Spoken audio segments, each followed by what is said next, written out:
The single silver dollar landed on the worn pine counter with a soft, final thud. It was tarnished around the edges, the face of Lady Liberty smoothed by the passage of 1,000 pockets, and it was the last dollar Jonah Wells owned in the world. He stood in the lobby of the Harmony Creek Inn, a place that looked as tired as he felt. Dust motes danced in the bars of late afternoon sun slanting through the grimy front window. The air was thick with the oppressive heat of a Nevada summer in 1878, smelling of baked earth and stale cooking oil. Behind the counter, a woman watched him. She was small, with dark, intelligent eyes that missed nothing. A dark green prairie dress, practical and unadorned, did little to soften the rigid set of her shoulders. She was Chinese, a rarity in this part of the territory, and judging by the ledger open before her, she was the one in charge. "I need a room." Jonah's voice was a low rasp, dry as the alkali flats he'd just crossed. "The cheapest one you've got." His appearance was a proclamation. He was dressed head to toe in black, not the fine black cloth of a gambler, but the sun-bleached, trail-worn black of a man who lived in the saddle. The dust of 3 territories seemed to be ground into the fabric of his shirt and trousers. A black hat, its brim wide and flat, shadowed his face, but it couldn't hide the exhaustion etched around his eyes. A gun belt, heavy and oiled, was slung low on his hips, the walnut grip of his Colt a dark promise against his thigh. He was the kind of man who made folks nervous, the kind who was either running from something or riding toward it. The woman, my Fen, looked from the dollar to his face. She saw the reputation he wore like a second skin, but she also saw the fine lines of fatigue that spoke of days without rest and the slight tremor in the hand he rested on the counter. She had seen men like him before. They blew into town like a storm, spent their money on whiskey and cards, and blew out again, leaving nothing behind but trouble. But there was something else in his gaze, a deep, profound weariness that went beyond the trail. It was a look she recognized. It was the look of a soul that had been scoured clean of everything but the will to keep moving. Her husband, Thomas, had died a year ago, taken by a fever that had burned through him in 3 short days. He had been a good man, a carpenter who had built this inn with his own hands and married her despite the town's disapproving stares. He had left her with the property, a right her widowhood afforded her, but also with a precarious foothold in a town that had never fully accepted her. Now, she was alone, fighting to keep the business afloat against the quiet, persistent pressure of Bartholomew Thorne, the freight boss who wanted her land and made no secret of it. Thorne owned the town's ear and most of its debt. He was squeezing her with inflated invoices and veiled threats, waiting for her to break. She looked at the key hooks behind her. The cheapest room was number 7, a windowless box at the back of the inn that smelled of mildew and was suffocating in this heat. It was a room for men who had nothing left to lose. But giving him that room felt like a surrender, an admission that this was all her inn was good for now, a last stop for broken men. Instead, her hand moved to a different key. Number 3. The corner room on the 2nd floor. It had 2 windows, one facing the main street and one facing east, perfectly positioned to catch the morning sun and, more importantly, the rare evening cross breeze.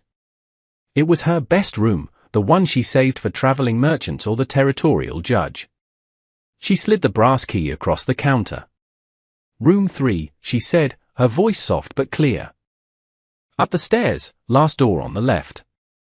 Jonah's eyes narrowed slightly. He hadn't missed the direction of her first glance toward the cheaper keys. "I said the cheapest."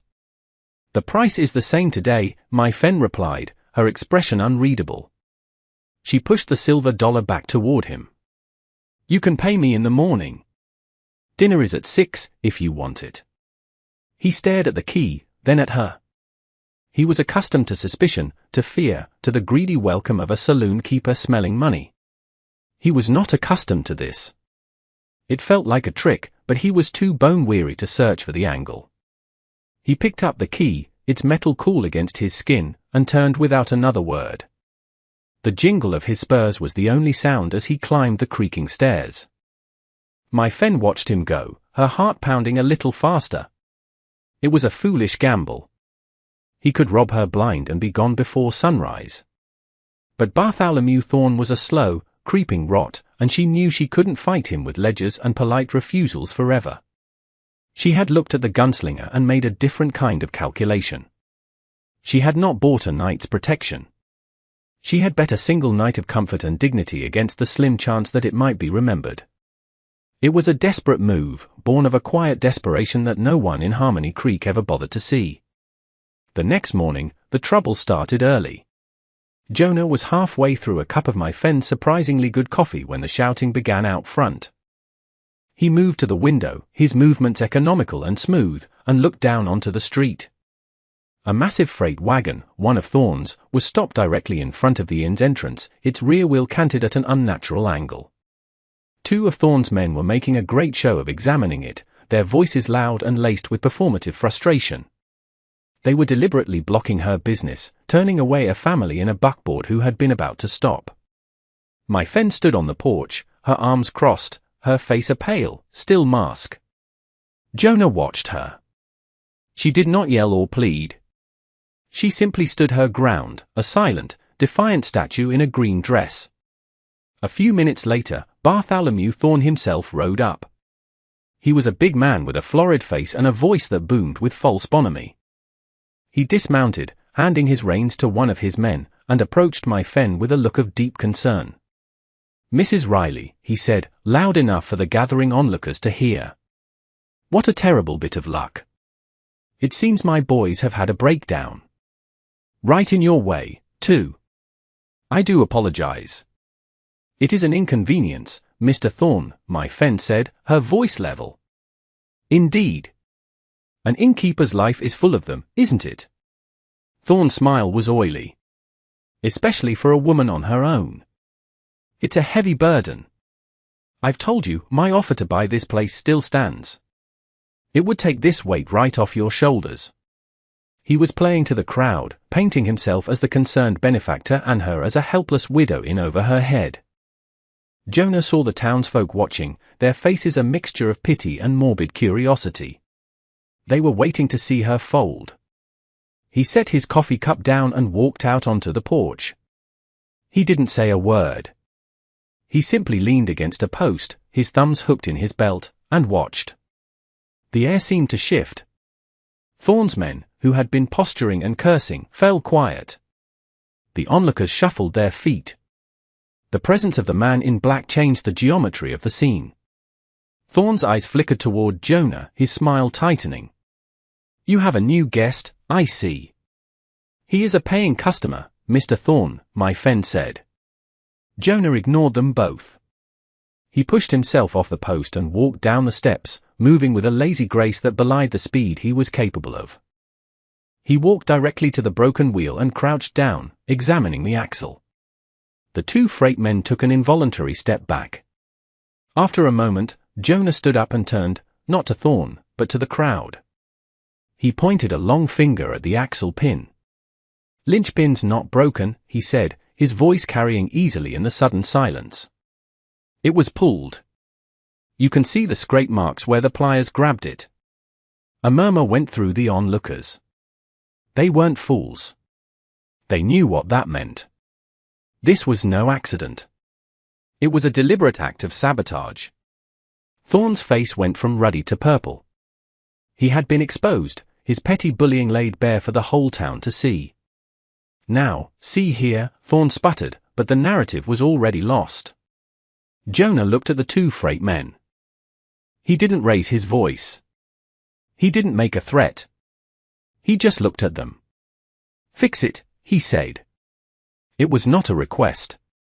The men scrambled for their tools, their earlier bravado completely gone. They worked with a frantic, clumsy energy, avoiding Jonah's gaze. Within 10 minutes, the wheel was back on, and the wagon was lumbering down the street. Thorne, his face a thundercloud, mounted his horse and glared at Jonah. It was a look that promised retribution. As he wheeled his horse around to leave, Jonah's eyes caught a detail he hadn't noticed before, a small, distinctive brand on the horse's flank, a circle with a jagged line through it. His blood went cold. It was the same brand he'd seen on the horses of the men who had ambushed a silver transport stagecoach near the Arizona border 2 weeks prior. He'd been scouting for the stage line at the time, and had arrived just after the robbery. The ambush had been brutal, leaving 2 guards dead. He now understood. Bartholomew Thorne wasn't just a town bully trying to intimidate a widow. He was a violent criminal, a man who ran a freight line as a cover for organized robbery. And Jonah had just made himself Thorne's personal enemy. That evening, the inn was quiet. The confrontation had scared off what little business my fen might have had. She and Jonah sat at a small table in the empty dining room, a single lantern casting a warm, golden glow between them. She had insisted on making him dinner as thanks, a simple but flavorful meal of chicken and rice. For a long time, they ate in silence. It was not an uncomfortable silence, but a restful one. Finally, Jonah looked up from his plate. "Why do you do it?" he asked. "Give me the best room for $1 I didn't even have to pay." My fen set down her chopsticks, her hands folded neatly in her lap. "My husband Thomas used to say you can judge a person's character by how they treat those who can do nothing for them." She met his gaze directly. "But I am a businesswoman, Mr. Wells. It was also a calculation. I saw the way you carried yourself. You were tired of fighting, but you had not forgotten how. I wagered that a man who was given a moment of peace might be willing to defend it." Her honesty was as sharp and clean as a shard of glass. It stripped away all pretense. She was not a damsel in distress. She was a survivor, using the only tools she had, her perception and a willingness to take a calculated risk. "Thorne's been after this place since my husband died," she continued, her voice losing none of its composure. "He pressures my suppliers, overcharges me for freight, and spreads rumors that I am failing. He wants the land. It's the best-sited property on Main Street." She stood and walked to the front desk, returning with a leather-bound folder. She opened it on the table. Inside was the deed to the Harmony Creek Inn, the paper crisp and the ink bold. It was legally filed in the name of my fen Riley. Her widowhood gave her that power, a small island of legal standing in a world that sought to diminish her. Beside it, she laid out a stack of invoices from Thorne's Freight Company, each one higher than the last, and a series of tax notices from the county, each one a little more threatening. "He is a patient man," she said. "He thinks he can simply wait for me to drown in paper." Jonah looked at the documents, then at her. He understood the precariousness of her position completely. She was fighting a war on 2 fronts, one of social prejudice and one of economic attrition. The sound of a horse pulling up outside broke the stillness. Heavy, purposeful footsteps crossed the porch. The front door opened, and a man stepped inside, his shadow long and imposing in the lamplight. He wore the dusty coat of a long-distance rider and a badge pinned to his vest. "A.U.S. Marshal." "Evening," the marshal said, his eyes sweeping the room and landing on Jonah. He was a tall, grim-faced man with a drooping mustache and pale, assessing eyes. "I'm Marshal Davies. I'm looking for a man. Answers to the name Jonah Wells. Came through here from Arizona. There's a warrant for him. Shooting of a deputy." Jonah didn't move. His hands remained flat on the table, his posture relaxed. But inside, a familiar cold tension coiled in his gut. The shooting had been a messy affair, a saloon brawl where the deputy had drawn first and shot a bystander. Jonah had disarmed him, not killed him, but the story would have been twisted by the time it reached a warrant. Before Jonah could speak, he heard another set of footsteps. Bartholomew Thorne appeared in the doorway behind the marshal, a look of triumphant malice on his face. "Marshal," Thorne boomed. "I believe your search is over. This is the man you're looking for." The marshal's eyes locked onto Jonah. Thorne had seen his chance and seized it, aligning himself with the law to eliminate the man who had publicly shamed him. It was a perfect, legal solution to his problem. Marshal Davies took a step forward. "Son, I'm going to need you to stand up nice and slow and unbuckle that gun belt." This was the moment of truth. All my fen had to do was stay silent. Let the law take this dangerous man out of her life. Thorne would be indebted to her.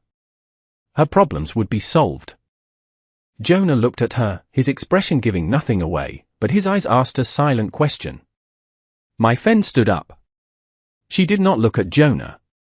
She looked directly at the marshal, her small frame seeming to gain stature in the lantern light. "Marshal," she said, her voice clear and steady. "This man is Mr. Smith. He is a carpenter I have hired to do some repairs. He has been here for 2 days." Thorne's jaw dropped. "What? That's a lie. His name is Wells." The marshal looked from Thorne's furious face to my friend's placid one. "Are you sure? Lying to a federal officer is a serious crime." "I am quite sure," my friend said, her gaze unwavering. "The man you are looking for, a drifter in black, did pass through. He had a drink of water and rode on yesterday morning. He was heading east, toward the Salt Flats." She was lying. Lying to a U.S. Marshal, directly contradicting the most powerful man in town, all to protect a man she barely knew. It was not a calculation anymore. It was a choice. She had thrown her lot in with him, and in doing so, had slammed the door on any possibility of a peaceful retreat. She had made herself an outlaw's accomplice. Marshal Davies studied her for a long, hard moment. He was an experienced lawman, and he could smell a lie like he could smell rain on a hot wind. But he also saw the unshakable certainty in the woman's eyes and the sneering desperation in Thorne's. He had a long ride ahead of him, and chasing a ghost across the Salt Flats was a fool's errand. "Well," he said finally, turning to Thorne. "Seems you were mistaken." He tipped his hat to my fen. "Apologies for the intrusion." He turned and walked out, his footsteps receding into the night. Thorne stood frozen for a moment, his face a mask of disbelief and rage. He shot a look at my fen that was pure poison, then turned and stormed out after the marshal. The silence that descended on the room was heavier than before. Jonah slowly let out a breath he didn't realize he'd been holding. He looked at my fen, who was now calmly gathering the dishes from the table as if nothing had happened. He had seen men risk their lives for gold, for land, for pride. He had never seen anyone risk everything for a stranger, for a principle. "You shouldn't have done that," he said, his voice quiet. "You should not have had to fix a wagon wheel that was not broken," she replied without looking at him. "We all make choices, Mr. Wells." 3 months later, the punishing heat of summer had given way to the crisp, golden light of autumn. The cottonwood trees along the creek were turning a brilliant yellow. The sign that hung from the front of the inn had been repainted. In neat, clean letters, it now read, "Riley and Wells Boarding House." The business was thriving. Jonah had used his knowledge of the territory to secure a contract for the inn to serve as an official stop for the territorial mail line. The steady income from the mail riders and their passengers gave the inn a stability it had never known. The porch was repaired, the windows were clean, and the smell of my fen's cooking drew customers from up and down the street. They were partners, in business and in life, a fact understood and accepted by the town with the quiet pragmatism of the frontier. Bartholomew Thorne was gone. The day after the marshal left, Jonah had made his way to the telegraph office. He composed a long, detailed message to the territorial governor's office in Carson City. He described the stagecoach robbery, the unique brand on the horses, and the way Thorne used his freight company as a shield for his criminal enterprise. He signed it with his real name. It was a risk, but a necessary one. 2 weeks later, a different kind of lawman had arrived, a federal investigator with a team of deputies who were immune to local influence. They had unraveled Thorne's empire with methodical precision. He was now awaiting trial in a federal jail. One cool evening, Jonah was on a ladder, tightening a loose shutter on the window of room number 3. It had become his room, their room. He wore his customary black, but the fabric was newer, the trail dust washed away. The gun belt hung on a peg inside the door. He still wore it when he rode out, but he no longer lived in it. My fen came out onto the porch below, carrying 2 steaming mugs of tea. She looked up at him, a small smile on her face. Her dark green dress was gone, replaced by a simple blue one, the color of the autumn sky. The rigid set of her shoulders had softened. "Be careful up there," she said. He looked down at her, and the deep, abiding weariness that had been etched into his features for years was gone. In its place was a quiet contentment he had never expected to find. He had ridden into Harmony Creek with nothing but $1 and a history of violence, expecting only a bed for the night. He had found a home. He finished his work and climbed down the ladder. She handed him a mug, and they stood together on the porch, watching the last light of day paint the western sky in hues of orange and purple. Behind the check-in desk, inside the inn, a small frame hung on the wall. In it, polished to a bright shine, was a single, tarnished silver dollar. It served as a quiet reminder that sometimes the greatest risks we take are not in moments of violence, but in moments of unexpected kindness. A person's life is not defined by the storms they ride through, but by the harbor they choose to build, and sometimes, the safest harbor is simply a place where you are seen for who you are, not for what the world believes you to be. And that brings us to the end of this one. If you stayed with me all the way through, thank you. Stories like this one only get told because folks like you sit down and listen. If you liked what you heard, go ahead and hit that like button. And if you want more stories from the old frontier, subscribe so you don't miss the next one. Until then, take care of yourself, and thanks again for being here.